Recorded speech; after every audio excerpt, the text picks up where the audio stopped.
Welcome to another episode of the Spoon Mob podcast. This week is a little bit different of an episode. Matt Larkin, who has been on this podcast a couple times before, returns again. This time we recap the 8-episode series on Hulu called The Bear.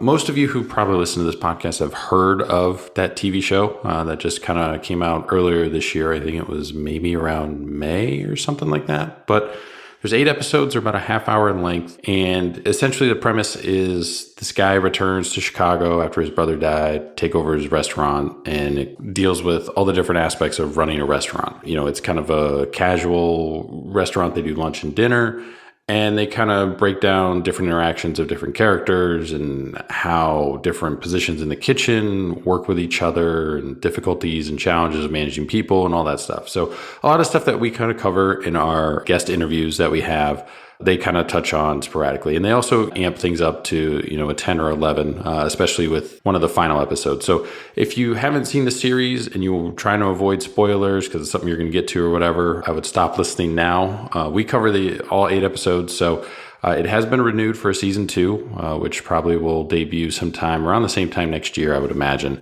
which is good because it's tough with TV shows. Sometimes you watch something, you really like something, and then you find out it was canceled for whatever reason, production company changed or distribution or whatever. So there's a lot of nuance with that stuff. There hasn't really been too much like food media in terms of dramatization or scripted television. Obviously the big thing is Burnt, which we kind of touch on, which was a movie with Bradley Cooper from a handful of years ago. There's been a couple things here or there. Sweet Bitter, which was on Starz for 2 seasons, was based off a book that was written, and that was okay at times. It hasn't really been too much, scripted television. A couple of movies here or there. Obviously a lot of documentaries. You have your Chef's Tables. You have all the stuff on Hulu. There's stuff with David Chang and Padme, who's the host of Top Chef, and obviously Top Chef and stuff like that too. So it was a nice change of pace to watch something that was in kind of the hospitality industry, but it wasn't reality TV or a docu-series or something like that.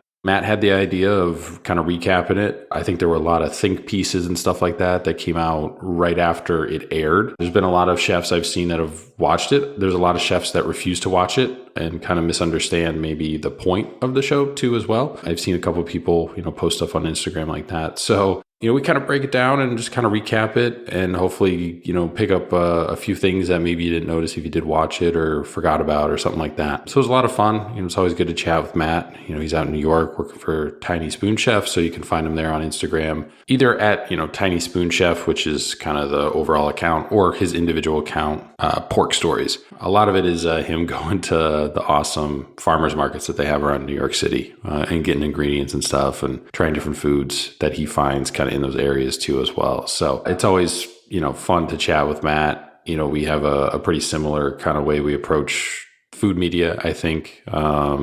It was kind of a natural fit, and Matt's worked all over, different countries and stuff like that, different styles of restaurants. So it felt like he was a really good person to have on to give their perspective of actually being in the kitchen and how those things actually kind of line up to the real world application of those. So he kind of touches on all that stuff too as well. So you can follow us on Instagram at Spoon Mob. Make sure to check out the website, spoonmob.com, and follow, subscribe to the podcast, wherever you get your podcast from. But we'll have a new interview next week, but we just kind of wanted to change it up and do something fun and a little bit more kind of maybe casual, I guess, or just, a little different style of an episode for you guys. So without any further delay, here's our recap of The Bear, which is currently streaming on Hulu.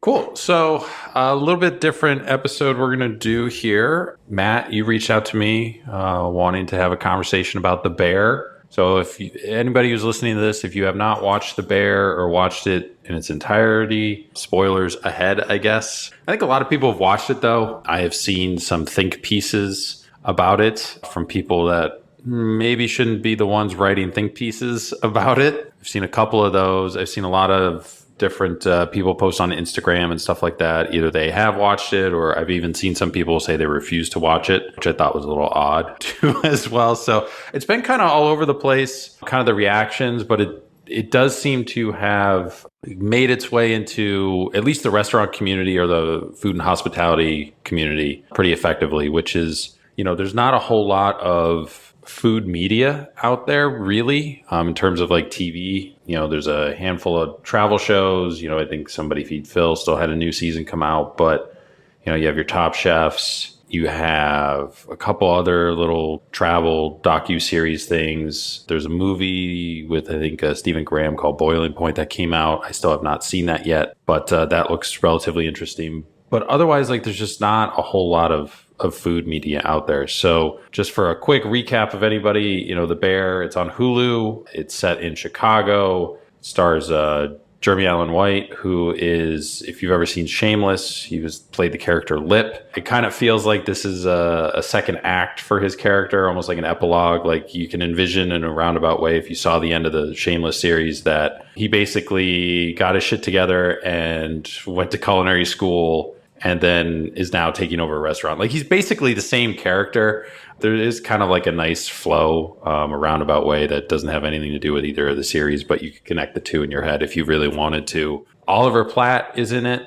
He's the other big name, and then John Berthnall. And everybody else is kind of one-off, maybe done some acting here or there, but nobody like big name, recognizable face or anything really in this series. And it's about just his brother committed suicide, and he comes back to take over the restaurant, which is kind of having financial problems and doesn't really have a direction. It's kind of like a locally owned dive restaurant in a way. It's like 8 episodes, and it follows kind of through, him kind of running the restaurant. So that's kind of the synopsis of it. But you're in the restaurant industry. What were, kind of your initial reactions to watching it? Flashbacks, good, bad?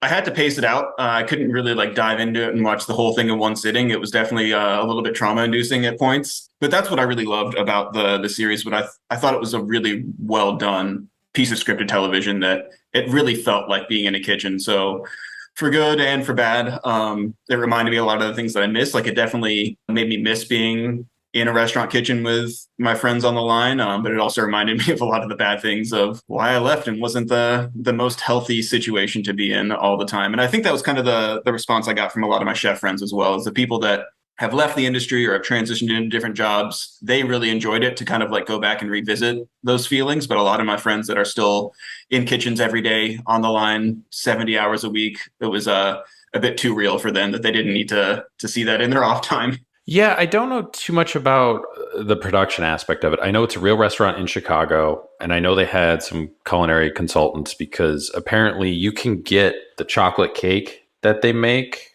There was an article in the Chicago Eater. You can actually get that. It's like $7.50, and it's from baker Sarah Mispagel of Sepia and Proxy. She, I guess, was a consultant, so that she kind of created and you can actually get it at a place called Loaf Lounge. It's only $7.50. So if you're in Chicago and you want to try that cake, but Christopher Storer, he definitely knows how to shoot a kitchen well. I think he had done a documentary with Thomas Keller back at the French Laundry maybe 10 years ago. So you could tell he has experience being in a kitchen, that it wasn't a set. It was it felt like you were I saw a lot of the reviews had the words claustrophobic, tense, tight, uncomfortable. It definitely felt like you were stuck on the line with a bunch of people in a small room. So I thought they did a really good job of shooting that. And like you mentioned earlier, there's not a ton of great food media, especially in terms of scripted television. Most scripted kitchen shows, you can tell that they're on a set, not actually in a kitchen. The movements don't feel right. Whereas I think a lot of the stuff that David Gelb does with all of his Chef's Table and street food shows, those are shot very, very well. And that was kind of the feel that I got from The Bear, that it felt more almost like a food documentary and not so much of a scripted sitcom kind of show. Yeah, I think they did a really good job with shooting, like you're saying, how they kind of navigated the space. Using a real location, I think, is definitely a big plus. It is a real restaurant. There were parts of it within the first couple episodes that it's a little tough to follow, like the menu, for instance. I think you don't realize until the second, or maybe it's the third episode, they have 2 different menus for lunch and dinner, because all they ever talk about, in the first episode, is, I think, keeping the spaghetti on the menu. or whatever. So it is kind of hard to figure out like what kind of food that they were actually putting out aside from sandwiches. But then there's also apparently spaghetti on the menu, and you're like, wait a minute, like that doesn't quite make sense. Like what's going on? And then once they kind of get a little bit more into the season, they kind of have different dishes that they're playing with and different stuff, and they're revamping things and whatnot.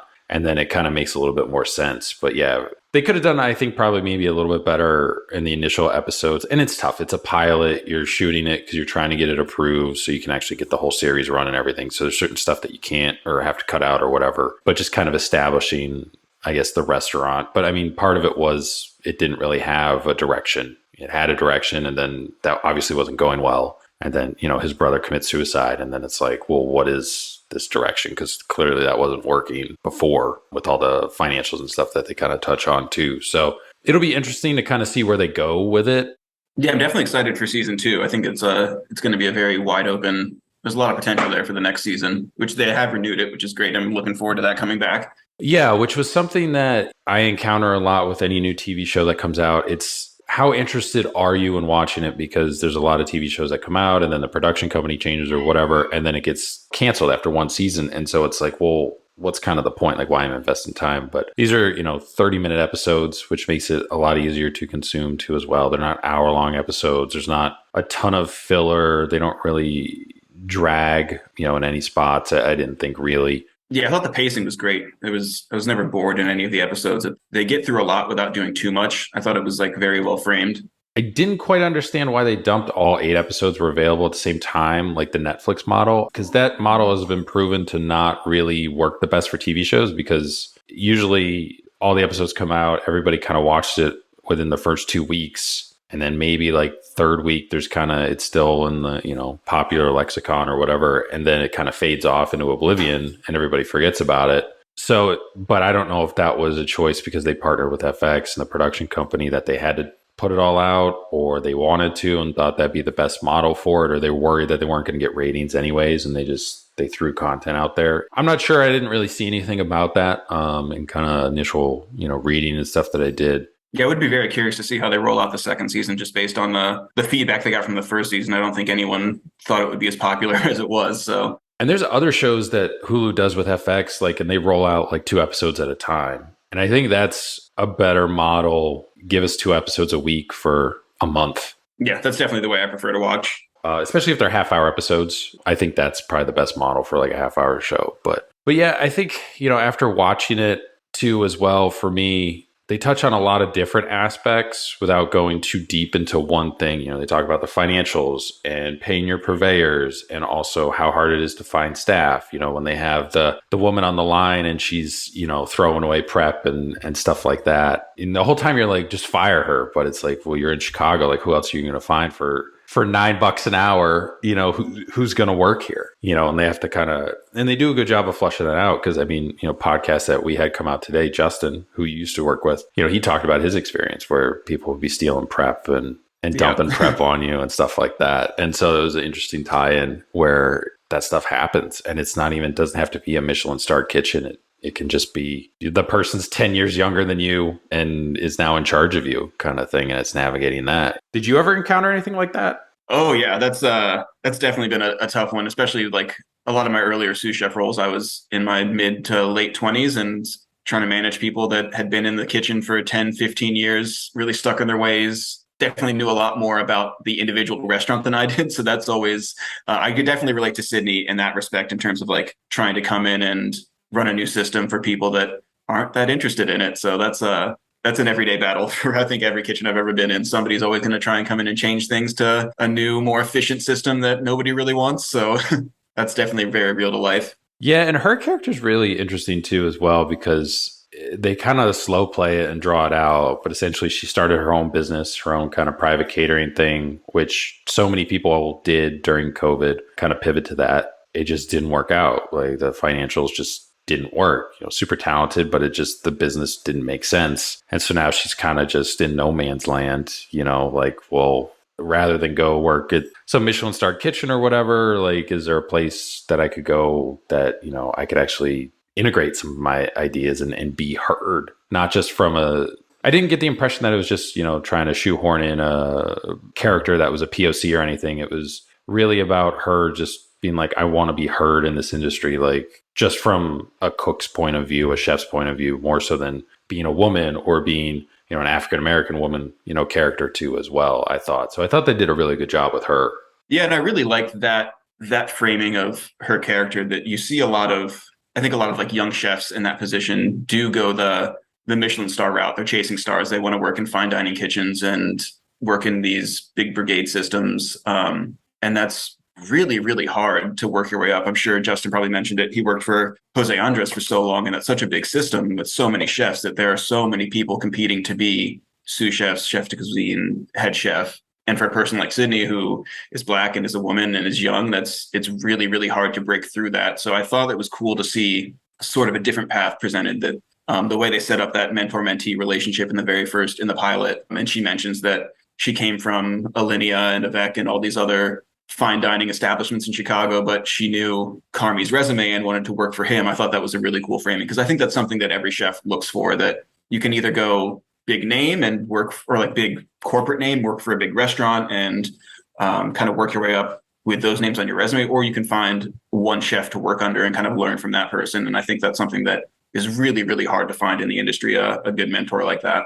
Yeah, and usually it seems like with the big name route, like you see it a lot with new restaurants that open, especially in certain markets. So like Chicago, it's like, they're an alum of a Linear group or whatever. And that gets, I think, people excited about going to eat there because they have something to associate. And it also probably helps that person get funding too as well. But it's like, yeah, but there's 40 people in that kitchen. That's the thing where you see it on, like Top Chef. It'll be like, oh, this person was, a sous chef in 11 Madison Park. And that's great. And you don't want to take anything away from that person. But it's like you're one of, 15 sous chefs in a 70-person kitchen, something like that. So like, it's just hard to figure out like how integral you were in that kitchen in creating new menu items or what kind of thing. So you kind of have to take some of that stuff when they come from a big restaurant group, like with a little bit of a grain of salt, Yeah, I mean, maybe they were in 11 Madison Park kitchen, but they might have just been peeling shallots for 6 months straight. So it's always hard to judge. Did you have like a favorite episode out of the 8 that they did? I mean, obviously episode 7, the review, the one shot episode, I thought that was just so entertaining to watch. Like that was definitely the way they used the clock. It felt like there was that anxiety that I would get before service on a busy Friday night when I know we were going to get busy, whether it was a good review or a write-up or like something happened on social media that we're getting swamped with reservations. Like that one felt very, very real. But I really, really enjoyed, I think it was episode 5, the one where kind of everything just goes wrong. They're like trying to put out the new menu dishes, and I think like the power goes out and the refrigerator goes down, and Maddie Mathens' character has to come in and sort things out. And thinks that might have been the episode where somebody spilled something. I thought that was just a really funny episode of like, I think everyone's worked in a kitchen where something's gone wrong. Like I've been in kitchens where all the refrigeration goes down and we have to put ice on all the stations and it's leaking everywhere. And you're just trying to get through the next few hours, making sure everything stays just cold enough that the health inspector's not going to come in and write you guys up. Yeah, I thought that was a really fun episode, and it showed a really good like dynamic between the line. I think there was one, that's the episode where there's a scene where Sydney is talking to Sweeps, the porter, and just like running through, I need you to do this, this, and this before service. Like, this is great, but you got to do this too. Like the way everyone interacted in the episode, I thought was like really spot on. I had a fun time watching that one. I think it's episode 7 was the best one, when it's the online ordering goes haywire. They didn't set it up right. They had all like 400 orders or whatever. And it's just stress and chaos and anxiety. Because even my wife, we were watching it and she's like, this is giving me anxiety. And I'm like, yeah, it's supposed to. Like it's supposed to be making you like super anxious and super like on edge right now, and that's what they were going for. So I think they did a really good job. They definitely dialed it up a bit, and I had people ask me like, is that really what it's like in a kitchen? And I would say that was probably like 5 of my worst days all rolled into one, but all those things have definitely happened to me before. So it wasn't dramatized in that sense. Like those are all very real kitchen problems that I think every chef, if they've been in the industry long enough, they've experienced a day like that at some point. Was there anything in the show that they didn't really touch on in the first season that you wish they did? or maybe more so? No, I thought they like the attention to detail stuff I thought was really good. You could tell like a lot of the little touches, like just I know people are always talking about like the chefs drinking out of quart containers, which is a real thing for a lot of different reasons. You can't have glass in the kitchen. All drinks have to have a lid on them. So that's if you're thirsty, you need some water, you grab a quart container and put a lid on it. That's something that happens pretty regularly. And I thought like a lot of the little touches, like I think it was also in episode 7 where Carmi is shouting about the Sharpies. That's something I've seen many, many times from many chefs. That's a very real concern. And I really liked that they did a little bit outside of the restaurant. There was the one offsite episode where they do the catering for the kid's birthday party, which was another funny story. But one of my favorite scenes was in the last episode where Sydney and Marcus are in Sydney's apartment. And I thought that that was a really cool scene to see the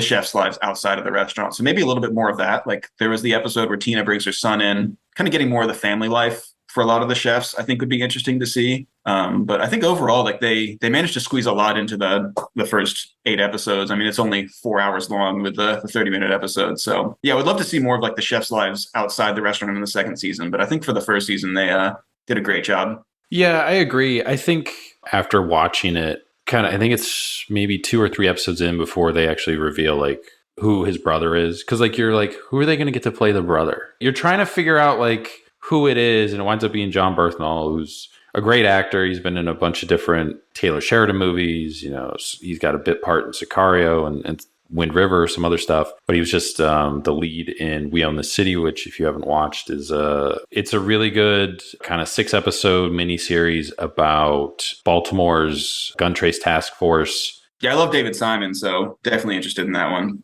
But yeah, it's like an epilogue to The Wire almost. It's really good. I would highly recommend watching if anybody's out there and hasn't seen it. It does a good job of framing the issues within a city, municipality, city government. While a lot of it is about corruption in the police department, at the very end, they do tie it into like, you know, then they get this new mayor, but the mayor doesn't do anything kind of thing too as well. But yeah, so you find out he's, you know, the older brother who eventually commits suicide, you know, and they leave that open-ended because with suicide, it's usually you don't know why the person did it, you know, stuff like that. So they do a pretty good job of kind of accurately framing that. I wish that, I don't know what his time commitments were or what, but it would have been cool to see the first season be him as the main character and going through kind of the pitfalls of running a restaurant. And then it kind of ends with him committing suicide. And then it picks up with like this being almost like the second season. I'm sure there's a way they could do that and have kind of a prequel season or bits and parts of episodes be kind of a prequel and flashbacks. But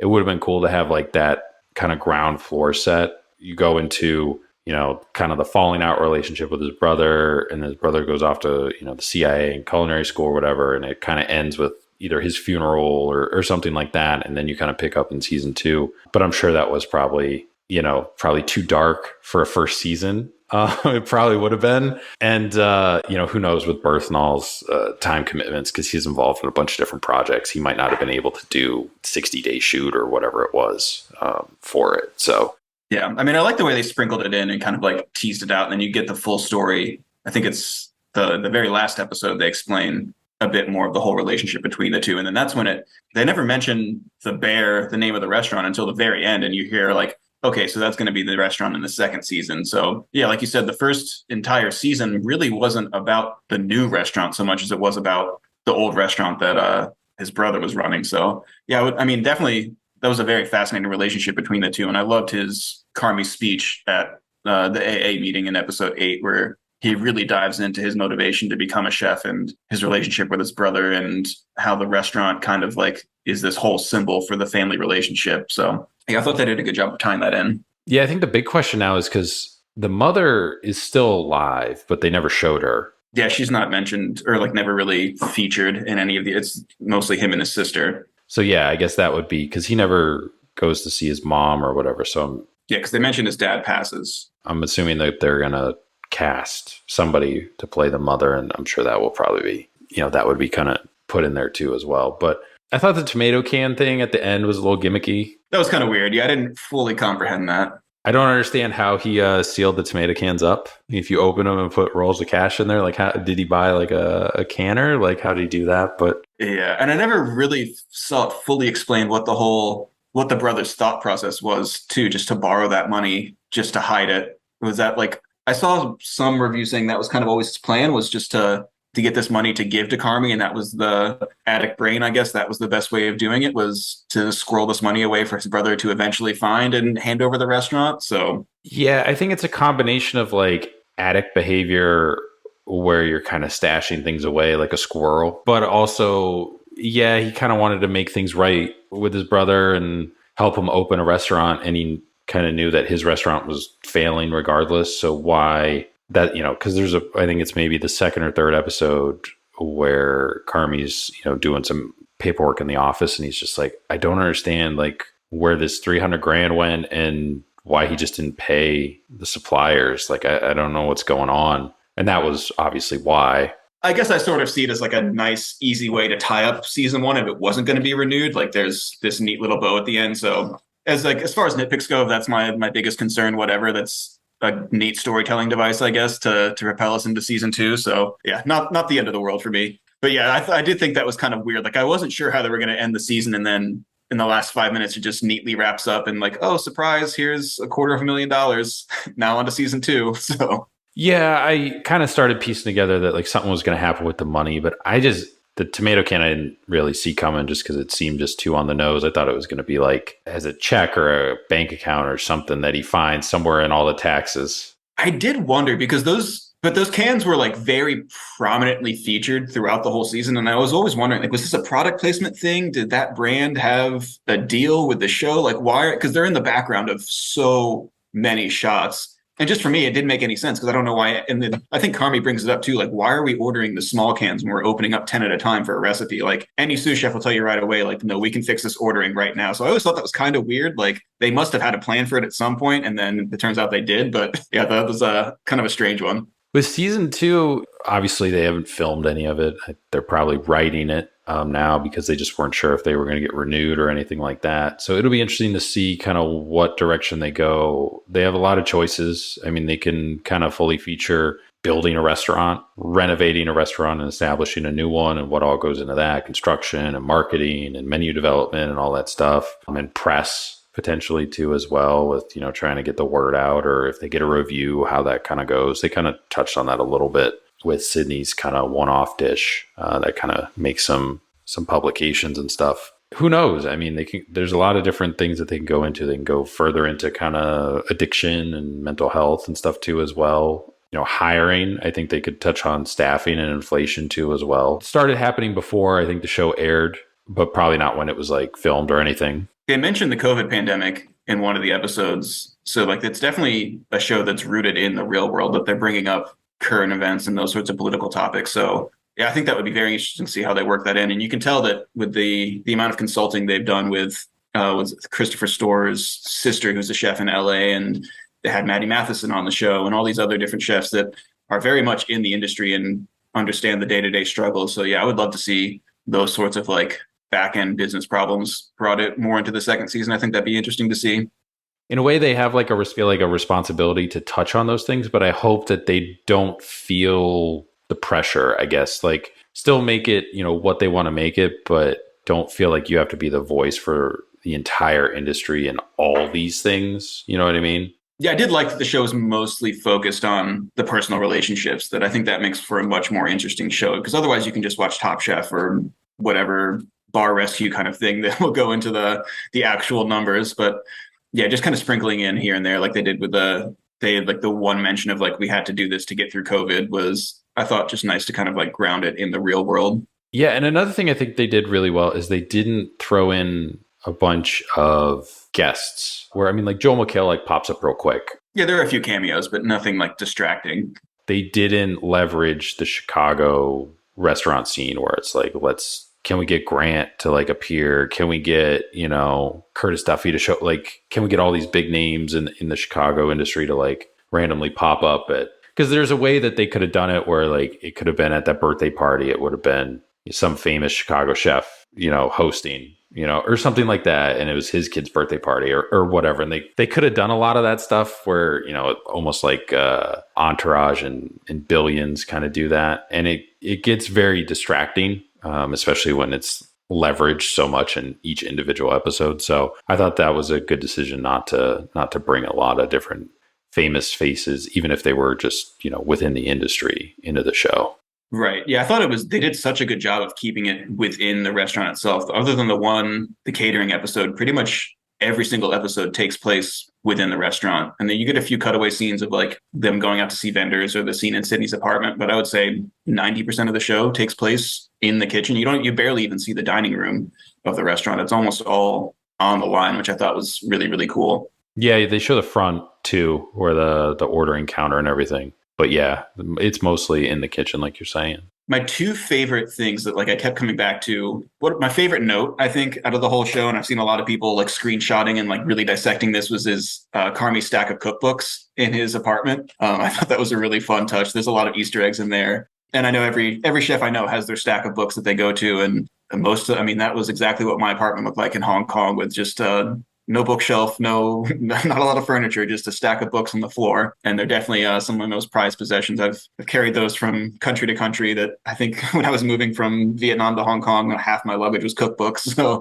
I thought that was cool to see like what books they included. And you can definitely tell sort of the inspiration and like the consultants they had on to sneak some of those books in there. There's some fun ones. With acquiring cookbooks like that, because I think some people would be like, well, why don't you just get a library card? And then I think others would probably be, I've seen a lot of people started to either downsize their cookbook collection on Instagram, different chefs looking to, either get rid of certain books and stuff that maybe they no longer find relevant or flip through so much that they kind of have memorized. But do you find a point where you kind of, you're referencing a cookbook heavily and then it kind of falls by the wayside, like you kind of almost dates itself in a way? I think so. I definitely go through phases where I've got a handful of cookbooks that I've been referencing for years, and I don't think I'll ever stop. The ones that I go to for really basic recipes or ratios or things like that I use all the time. But then there are others where sometimes it's kind of trendy, where I'll get a new book and I'll love it for a month and trying to cook as many things out of it and then kind of forget about it. Other books that I just kind of go back to every now and then for the pictures. Like one of my favorite cookbooks is the Chef's Garden cookbook, and that is not the easiest to cook out of for home cooks, but it's beautiful. I think it has some of the best food photography I've seen in a cookbook in a long time. So there are books like that too, where I'm probably not going to go through and actually cook any of those recipes, but just to kind of get inspiration and like get an idea of what I want something to look like or some ingredients that I'm not really familiar with. Yeah, it kind of goes 50-50 where you can you can see behind me, this is my stack of cookbooks that I keep in the kitchen with me that I cook from on a daily basis. So like The Joy of Cooking is another one that was in the show, and Carmy's stack of cookbooks. It has everything. And that's one I'll flip through that just to get a really basic idea of recipes. Same thing with Ratio by Michael Rollman was another one that was in the show. And that's one of my most used, most dog-eared cookbooks. So that's there are definitely books I go to on a weekly basis, especially now in my personal chef job where I am coming up with a lot of different recipes. It's nice to have that stack that I can rely on to go through and just flip open a page. And I know there's probably something on there that I can cook that would be crowd pleasing. Yeah, from what I know about the cookbook industry too, as well, and I'm sure this won't come as a surprise to anybody in the hospitality industry, but pretty much your first cookbook is like break even at best. It's kind of like you put all this work into it and it's basically the same profit margin as like a restaurant. You're really only going to start seeing like significant cash flow from, your second, third, fourth cookbook that you kind of come out with. And it's kind of just a marketing vessel, So that's why I think you'll see a lot of people have one cookbook and then never do it again because it's just not worth the effort. Where celebrity chefs, it's different. That Mark Bittman can put out a new book every 6 months and people are going to buy it. Same with like Sean Brock. Like Sean Brock is another one that I have his cookbook behind me. Carmy had it in his. The South cookbook is beautiful, but I think it's a second or third cookbook, whereas most chefs probably aren't going to put out more than one. Yeah, it's from my understanding, it's just way too much work for the amount of payoff, and less tough now too, because it's, obviously people that work in kitchens, they'll acquire cookbooks, but are people that cook from home, how many cookbooks are they? You know what I mean? Where I think you're probably like somebody who works in a kitchen probably has on average 25 cookbooks, but like the at-home chef, they probably have 3, 5? Yeah, especially ones that they cook out of too. Like a lot of the celebrity chef cookbooks, Yeah, like the Momofuku cookbook is another one that I love. I think it's got great stories, great photography, but those recipes you just can't cook at home. They're like 24-hour processes, all these different specialty ingredients. Like you need a vacuum sealer and a sous vide machine. Like nobody has that in their home kitchen, so nobody's actually cooking those recipes. But it's still fun to like flip open and look through every now and then. I think like the one ramen recipe in there like makes some ridiculous something like 10 gallons of ramen or something. Like it's something ridiculous and you're like, even if I like pared this down, like I'm still gonna have a freezer full of like ramen in here, even if I made this into like a more approachable portion size. So kind of get these different angles of it. But In the show, he also had a few food writing books as well, which I thought was cool. I mean, definitely Kitchen Confidential is on there, obviously, but I thought it was interesting too that Medium Raw was in there, which is actually my favorite Bourdain book. So he had both of those in the stack, which I thought was cool. And there was a lot of chef memoirs. It seemed to be very West Coast friendly, which is not surprising given that a lot of the chef consultants are from the Bay Area. So like there were two Tartine books in that stack. I think there's another Andy Ricker book from his Pok Pok restaurant on the West Coast. So yeah, I thought that was cool to see what sort of chefs they pulled. yeah, it was a little interesting where, you know, you mentioned Tartine and they've had some PR issues with some of the stuff and kind of anti-unionizing and stuff like that too. So it's interesting when you find those like little tidbits in there and you kind of have to put it in context of your brain. Like this was probably filmed like a year and a half ago, you know, so maybe it was before anything happened. But like I mentioned, kind of when we started recording, you know, one of the think pieces I saw was from Daniel Patterson, who wrote something for, I don't know if it was like Esquire magazine or something. And I was like, that's probably the last person that should be writing about the show.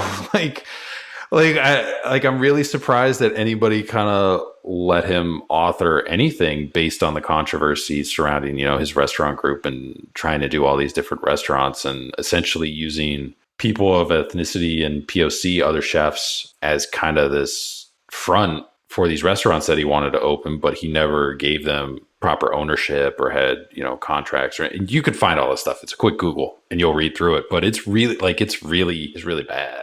I did think because I read that article and I thought the framing of that one was kind of weird because he touches on why he thinks the restaurants, his local concept didn't work, but yeah, it didn't work. So I don't know. I thought it was a person to reach out to. He partnered with, Is it Roy Choi, right? well, no, but for that. But so the other stuff is he partnered with like four other chefs, Reams, which is the famous kind of Indian Mediterranean one, in the Bay Area. He partnered with her, a couple of other people, and basically he was going to open up kind of all these different concepts with them as partners. But he only kind of leveraged their involvement for like marketing aspects and like never gave them kind of proper ownership of the actual business and like wouldn't put stuff in like contract terms and stuff. It's very like shady predatory business practices almost kind of thing. And I mean, he wound up trying to sell Qua. He left and came back, you know, eventually and was trying to sell it. And I think there was some other issues potentially with the environment there too, as well, as to like people were like, nah, not touching that. So it's just really weird where you see some people get the opportunity to write or review shows and stuff like that. And it's just like, yeah, did you guys do your homework before letting that person put this out there? And Yeah, I thought that was interesting. And the other thing I really loved about the show, and like my favorite note, was the focus on family meal, which was like a recurring thing in multiple episodes, which is that's the first question anyone asks when you walk into a kitchen is who's on family meal today. It's a very important part of restaurant life. And I think that's probably one of the things I miss the most is I was super lucky to come from restaurants where that was a big focus. Chapman's, I think, has some of the best family meals around. Super talented chefs that are always putting a lot of effort into that, which I thought was really cool to see the focus on the show that doesn't always get a lot of attention in a lot of these kitchen shows. yeah, I mean, I'm trying to think like the other show that was kind of before this was Sweet Bitter. That only lasted for 2 seasons. It was based on a book. It's okay. It's more of just kind of like a show set in with the restaurant is kind of just where the setting is. It's not really about the restaurant. It's more about the personalities that kind of intertwine, but there's just all these like different relationship dynamics that it doesn't really matter, but that's kind of the focal point. But, you know, they kind of touched on a few things here or there. It was with Stars and it never wound up making it just because I think it's really tough to get anything on any of those networks. But yeah, otherwise, like it's really hard to find any sort of scripted show about food or restaurants. I was thinking of like my favorite scripted shows. I love the movie Chef with John Favreau. That's probably my favorite like chef movie. And they did a show, not necessarily scripted, but kind of like a behind the scenes TV show for Netflix that I really, really enjoyed. Bob's Burgers is probably, it was fun to watch. Yeah, have it on the background. It's a nice light watch. Something like, yeah, it's short episodes. I'm guessing either they're done doing it or he's just too busy with. Yeah, he's got other stuff going on, but isn't he in control of like all the Star Wars TV shows for Disney Plus, I think? Yeah, he's involved in the MCU because he did Iron Man and like he's a busy guy. I think he's like completely in charge of all that. So he's pretty busy. I don't know if he necessarily has a whole lot of time to cook in the kitchen right now. What else? Bob's Burgers is probably honestly my favorite show set in the kitchen, which I know it's a cartoon, but I think it's so funny and so entertaining. And I love the dynamics of the family restaurant in that show. I think that's a really, really, if we're talking shows about restaurants, that's in my top 5 for sure. And my other one, I don't know if you've seen Midnight Diner on Netflix. It's the show, I think it's entirely in Japanese with English subtitles. And it's set in a diner in Tokyo after midnight. And it kind of like every episode focuses on a different client coming in and just like what happens in this diner after midnight in Tokyo. But that's a really cool framing device. And there's another Japanese one. It's like Samurai Gourmet, I think. That is one of my favorite shows on Netflix. Again, really simple premise of just old Japanese retired dude who goes to different diners and has these like fantasies of being a samurai. It's an entertaining show. I really, really enjoy it. I highly recommend anyone that has Netflix to look it up. Again, super short, like 30-minute episodes, beautifully shot food scenes. I think it's like a much different pace than a lot of the typical food media. And then I also listened to this podcast called the FOH Pod. It's a really interesting service industry pod. And they did an episode on the bear. And they pointed out that all of these shows about kitchens are always back of house. That like, where is the front of house series about the bear? That you don't really ever see much of the waiters, hosts, waitresses side of things. That's all the drama typically tends to go to the back of house, which I thought was funny. I would imagine the reason that is because so much of front of house would be interacting with the customer essentially, where there's a way you can do it. I mean, obviously you can have good customers, bad customers, difficult customers, stuff like that. But with the bear, I mean, they don't really have too much of a service element. Yeah, I do think it would be much more difficult to do. So I get why you don't see it as often, but I think it's fun to think about because another one of my favorite shows is Party Down, which is not necessarily, that's a catering show centering around a group of caterers in Los Angeles, all trying to become actors and writers. It's Adam Scott's in it. Really, really funny show.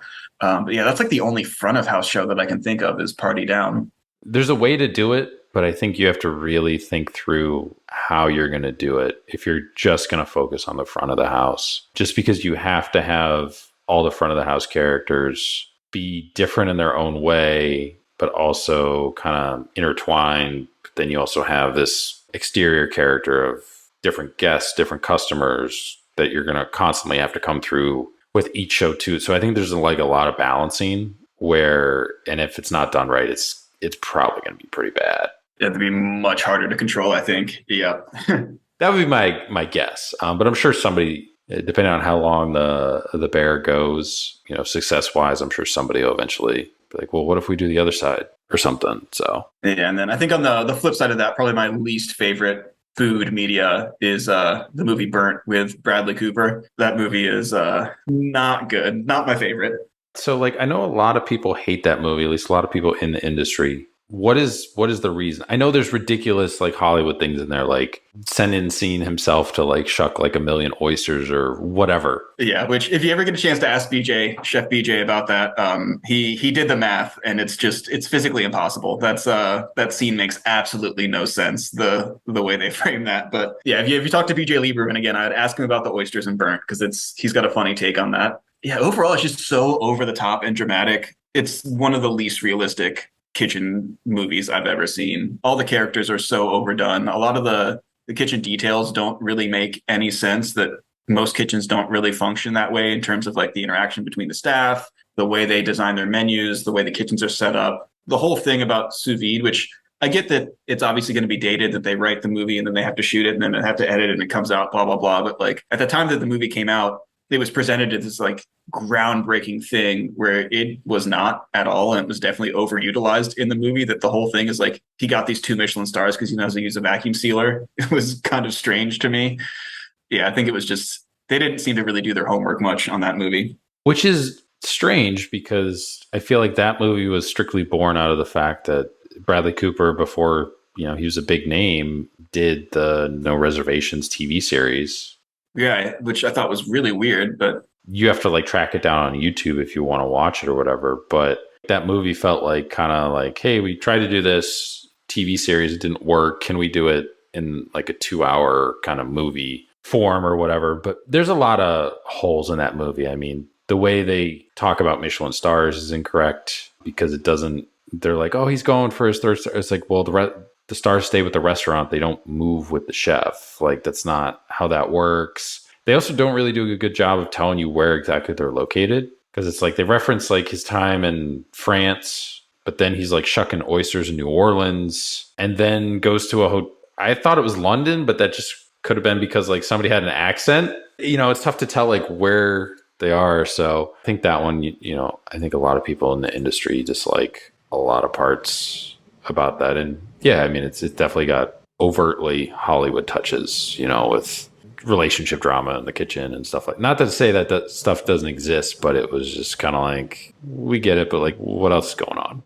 which again, like going back to the bear, I really like that they kind of, for the most part, they kind of got away from that trope of the angry shouting chef that throws things. Obviously, in the episode 7, the one shot where it all kind of goes to shit, that Carmy lost his temper there. But I don't think like they don't really portray him as the chef that Joel McHale portrays in those few cutaway scenes. That they make a big point, and especially with Sydney too. Like a lot of the conversations between Carmy and Sydney focus on, we want to change this culture, that's not healthy, it's not how anyone works well, that like this restaurant could be different. But then of course they show how difficult it is to make those changes, that you see Carmy slipping back into his old ways in that episode where he's shouting and throwing and just kind of being a not very nice person to all of his staff. And then the staff walks out. So it's definitely something that happens. Yeah, which is kind of surprising in a way that everybody walks out. But I think that's kind of supposed to be reflective of kind of the new hospitality industry culture that is kind of across the board, or is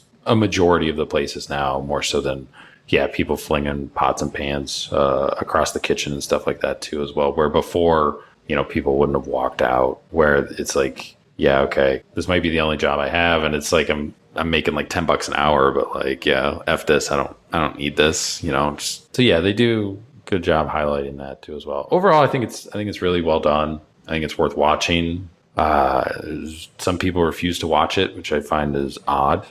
For whatever reason. If you have some time and you're looking for something to watch, I would highly recommend it to anybody who has an interest in food or has worked in the industry in some capacity. Yeah, and I think overall it's just a really well done show. Like the acting's great, the pace of the show is really well done. It's well shot. The music is fantastic. There's some great needle drops throughout the series. Yeah, I think it's a really well done show. Even if you've never worked in a restaurant, I think it's still highly entertaining. If you have worked in a restaurant, it might be a little bit too close to home, but I think anyone can enjoy it. You don't have to be a chef to enjoy the show. Anything you are hoping that they include in season 2? Obviously, if by some magic somebody from the Bear production staff listens to this and wants to know what we want them to put in season 2, what would you want to see in there? More Marcus. I really, really liked his character. I would love to see him kind of get involved in the way they build their team in the whatever the next iteration of the restaurant will be, and sort of the dynamics between Tina, who I thought was also a really funny character. It's become a running joke between me and my wife now that we'll just say yes, Jeff, instead of yes, chef to each other when we're at home and in the kitchen. So yeah, like I think the inner lives of a lot of these chefs, I would love to see brought in and kind of highlighted more in the next season. I think I would want to see kind of the dynamic of opening a new restaurant or a new concept, and just that kind of fully fleshed out, and how you have to deal with social media, you have to deal with different local publications, you have to deal with Yelp criticism, which I despise Yelp for so many reasons. But you have to deal with all these different things when you're trying to navigate just opening something that you want to open, that you believe in. And there's all these different kind of things that are out there that are trying to tear it down while you're trying to like bring it up. So I'm hoping they kind of touch on a lot of that stuff, because it's a really challenging process to navigate, to building everything out, finding people, finding just construction people that can do the job, hiring staff. I mean, maybe they don't have to hire staff for this concept. They can just kind of rebrand it, but all that stuff. It's all time consuming and can be just life consuming too, if you let it happen. So. Yeah, I do have one question for you before we finish up, though. One of my favorite pieces of criticism was Helen Rosner's piece in the New Yorker, and she has a line about how she's from Chicago, obviously, and these like beef restaurants are very special to her. And she has a line about how these restaurants have a smell to them that's so unique that no other place in the world smells like these restaurants. And it's something that like definitely struck me, that like I know of those, like Columbus doesn't have beef restaurants, but like we've got a ton of like hot dog places. And I think of like Village Coney in German Village is definitely like one of those places to me that like when you walk in, it has such a unique smell and like feel to it that you have those like neighborhood staples. And that's what like Sydney mentions, that she used to go there with her dad, and that's why she wants to work there after all of her Mission Star experience. So for me, Village Coney in German Village is that place in Columbus. Do you have one of those places that's like your go-to, kind of run down, but it's always delicious and it's just like a comforting, like as soon as you walk in the door, the sights, the sounds, the smells that like really hit you like, oh yeah, I'm home? I almost want to say the North Market. Reason for that is just because it feels very old city. Like you get the feeling that you kind of are, you can make it in your head like, oh, you are in Boston and in a food market, because it's very similar. It's not clean. It's not, I mean, it's clean, like don't get me wrong, but like it's not brand new. You know what I mean? Like you get kind of, that, or even, it's very similar to the market up in Cleveland too as well. So you kind of get that universal like North America city feel, where most big cities, like they have a food market like that, where there are some that are new and they're spacious, and those, don't get me wrong, those are super nice. That's the one thing I do wish that Bridge Park would have done differently, is I wish they would have made it bigger. It's a little narrow. It's nice that it's new, but I wish they would have made it bigger. That's a good one. I like that, because I've definitely, North Market's one of those places in Columbus for me that like reminds me so much of being home. I've got a lot of good memories from there. And you're right, it does have such a unique smell. As soon as you walk in, you're like, oh yeah, I'm in North Market. There's nowhere else I could be. Yeah, it's definitely one of the few places I think in Columbus that identifiable as a Columbus thing. We just don't have like the brick buildings like Cincinnati and stuff like that. So it's newer, but there's not like this grand architecture style or anything that's been around. So and it's definitely a very dynamic city. You don't have that like long standing tradition the same way you do in Cincinnati and Cleveland. So you lose kind of some aspects of, I guess, generational character in a way, where you see like old photos and it's like there used to be this giant mall downtown and now it's the Columbus Commons, and it's like, which is like great, like we don't need a giant Lazarus mall downtown or whatever, but so much of Columbus is kind of being slowly redone, where you don't have a whole lot of history from, you have the Levesque Tower and everything, but like you don't have buildings like this building's been around for 100 years and it was this, and then it was home to this and this and this and that. We have a lot of newer buildings or older buildings that are being rehabbed but never really had much character. So it's kind of one of those things where it's finding its way, but there's not that like, oh yeah, this part, because I mean, just like the freeways alone, they're redone and changed around and stuff like that, and streets are being redone. So it's hard to kind of have that connection back to 30 years ago. Down this street was this, where it's like now that street doesn't exist there anymore. So yeah, I would say probably the North Market. I think The Bear season 2 is supposed to come out sometime, I would imagine next year, probably roughly around the same time. So probably early spring. First week of June, this one came out. So yeah, probably late spring, early summer. Yeah. Otherwise, there's not a whole lot of food media out there. A few things that you mentioned. I think a couple potential things in the works, but this is kind of it. But they do a really good job. So, aside from your documentaries and your reality TV competition, this is kind of what's out there, and they did a good job. So excited to see what happens with season 2 and come back and do this again. Yeah, for sure. You are the first 3-time guest on the podcast, so you're leading that ranking there.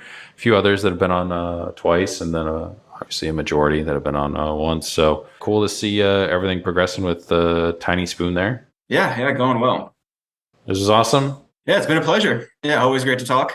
Enjoy New York. I'm jealous that you're in New York. Find cool stuff to eat. Keep posting pictures. Definitely. If you ever come through, let me know.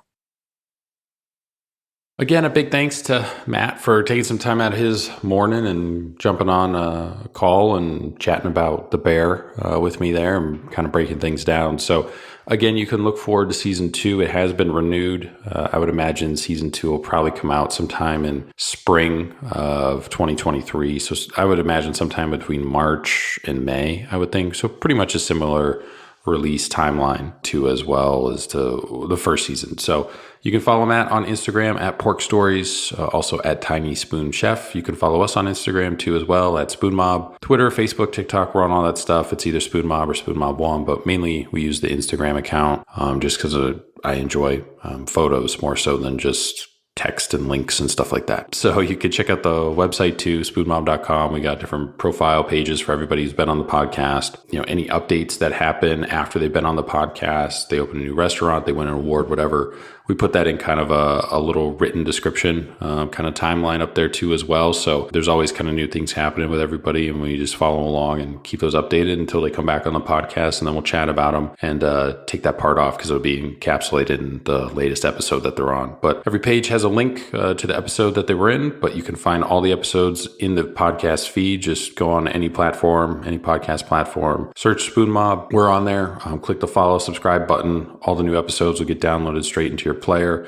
New episodes come out on Thursdays, 1 a.m. Sometimes we drop stuff randomly during the week, little, mini updates with people as they return to the podcast and, have moved or changed restaurants or opened a new restaurant, that they want to talk about. So we've done a handful of those already, and we got a few more that we're working on too as well with some people that have been on previously and, back at the beginning and returning because they've, been doing cool things that we want to give them the chance to talk about, just because we want to be able to support them as much as we can. And some people are just out of the state, so we can't exactly just roll into the restaurant and try it ourselves. So it'll take us a little bit longer to get there. So I felt like it was a good way to help support them as much as we can, along with resharing Instagram posts and stuff like that for you guys. So you're aware of what's going on with some of these places that we really love, because we want them to stay in business. We love eating there. We love the people that work there. Great experiences. So these are all the places that, we'd recommend you try if you haven't. But that is it for this week. Like I said, next week we'll be returning with all new interview,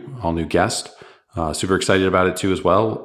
It's a part of the country that we really haven't had too many people on. I think maybe one person so far kind of from the area, at least from the state. So it'll be good episode, informative, different kind of market that we haven't touched on too as well, and an awesome restaurant too as well. So that is it for this week. Thank you for all your support, continued listenership. Appreciate everybody. Continue to help spread the word, and we will talk to you guys next Thursday.